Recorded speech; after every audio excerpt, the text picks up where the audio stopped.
धन आवश्यक है ऋषि अत्रि, क्योंकि धन मूल आवश्यकताओं को पूरा करने में सहायक होता है।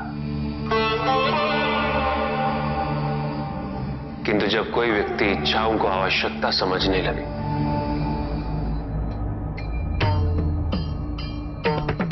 तो धन कितना ही क्यों ना पर्याप्त नहीं होता, क्योंकि इच्छाएं अंतहीन है। इसलिए मनुष्य कभी ना समाप्त होने वाली इच्छाओं की पूर्ति हेतु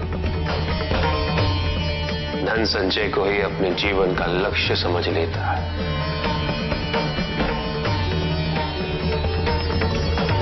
वो लोभी बन जाता है।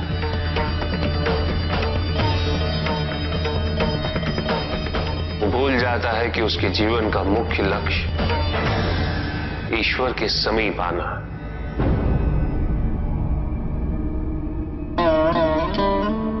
ऐसे लोभी व्यक्तियों को अपनी मृत्यु के समय भी यही दुख रहता है कि उन्होंने क्या कुछ नहीं पाया, क्या शेष रह गया।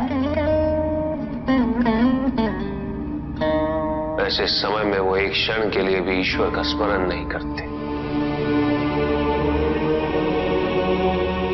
अपने जीवन की निरर्थकता और व्यर्थता का बोध नहीं होता।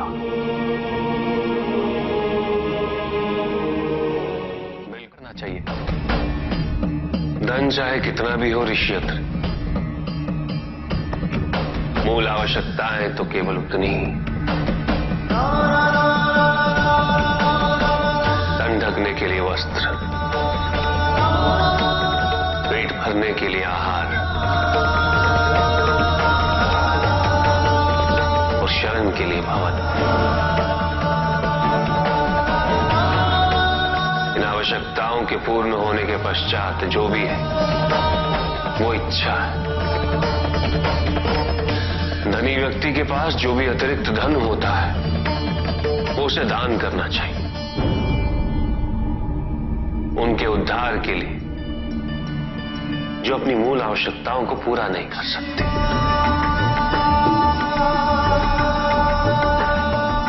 ऐसा करने से संसार में समानता होगी, द्वेष नहीं होगा, सद्भावना बनी रहेगी। किंतु कुछ व्यक्ति इस तथ्य को समझ ही नहीं पाते।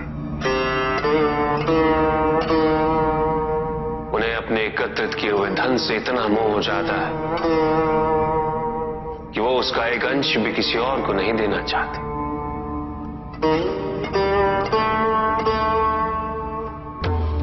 ऐसे व्यक्तियों की सूची में सर्वप्रथम स्थान कुबेर का है।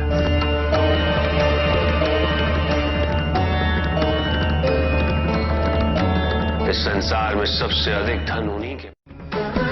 शक्तिशाली बनना अत्यंत कठिन है, किंतु उससे भी कठिन होता है शक्तिशाली बने रहना।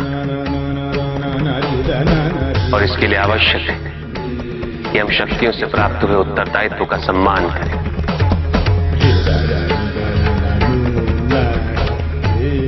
अन्यथा हम स्वयं पर निरंतर खो देते हैं और यह हमारे पतन का कारण बनता है।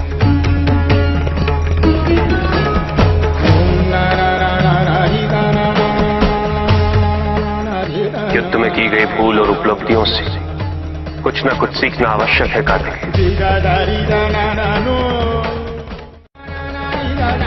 बुराई और अच्छाई के मध्य ये युद्ध निरंतर चलता रहेगा। आज एक अध्याय समाप्त हुआ है, कल दूसरा अध्याय आरंभ होगा।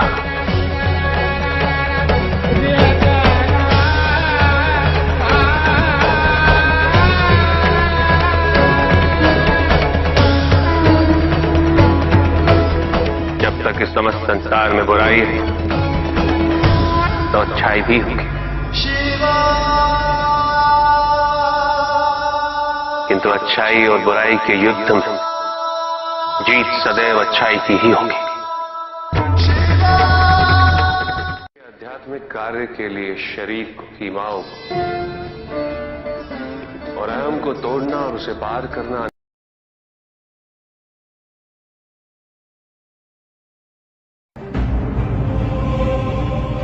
मेरा अपराध क्या है प्रभु?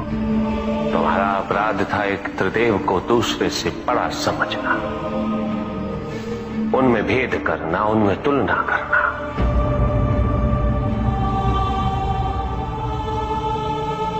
यही थी तुम्हारी भूल। तुम ये समझने में असफल रहे कि त्रिदेव तो एक है, समकक्ष है, कोई भी किसी से बड़ा नहीं और कोई किसी से छोटा नहीं, कोई भी किसी से अधिक महत्वपूर्ण नहीं और कोई भी किसी से कम महत्वपूर्ण भी नहीं। तुमने जो कुछ भी किया वो भक्ति नहीं थी निकस। भक्ति के नाम पर किया जाने वाला अहंकार था वो कि तुम्हारे आराध्य सबसे महत्वपूर्ण है। कैसे भक्त हो तुम मेरे, जो ये भूल गए कि तुम्हारे आराध्य के भी आराध्य है नारायण।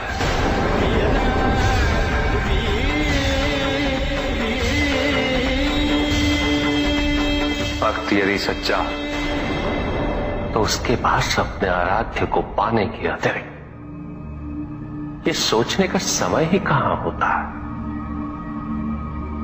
कि उसके आराध्य से महत्वपूर्ण भी कोई है या नहीं।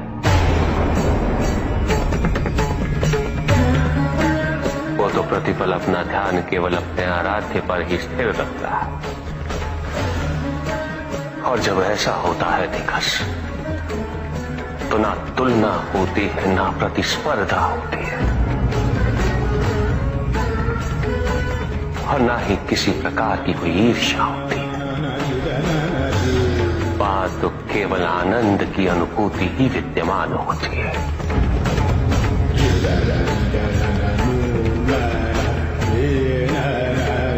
यदि तुम ये सोचते हो कि यह समस्त संसार केवल मुझसे है तो तुम्हें इस संसार के प्रत्येक स्वरूप से प्रेम होना चाहिए था। तुम्हें इसके कण कण में मेरी अनुभूति होनी चाहिए थी। तब भी किसी प्रकार का भेदभाव तुम्हारे मन में उत्पन्न नहीं होता, किंतु तुमने ये प्रमाणित कर दिया निकास कि अपने आराध्य के प्रति तुम्हारी भक्ति वो भी अधूरी थी, अपूर्ण थी।